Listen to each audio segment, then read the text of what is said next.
पोशाख the क्लथिंग hub मुंढा Selu आपल्या मनपसंत खरेदीसाठी पोशाख मुंढा सेलू.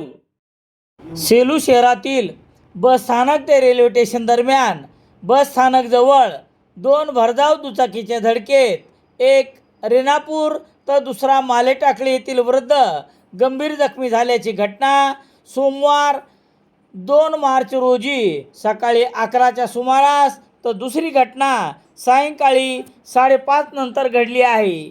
यातील सायंकाळी जखमी झालेल्या मालेटाकळीच्या वृद्धास एका खाजगी रुग्णालयातील उपचार करण्यात आल्यानंतर परभणी येथील शासकीय रुग्णालयात उपचारार्थ दाखल करण्यात आले आहे. या दोन्ही अपघात भरधाव दुचाकी चालविणाऱ्या तरुणामुळे झाले आहेत. या प्रकरणी अधिक माहिती मात्र मिळू शकली नाही, परंतु दोन्ही वृद्धांना जबर दुखापत झाली आहे. इंडियन एक्सप्रेस वृत्तसमूहाचे मराठी दैनिक लोकसत्ता सेलू शहरात मिळण्यासाठी Ram Sonone, Balaji newspaper agency, bus stand, Selu.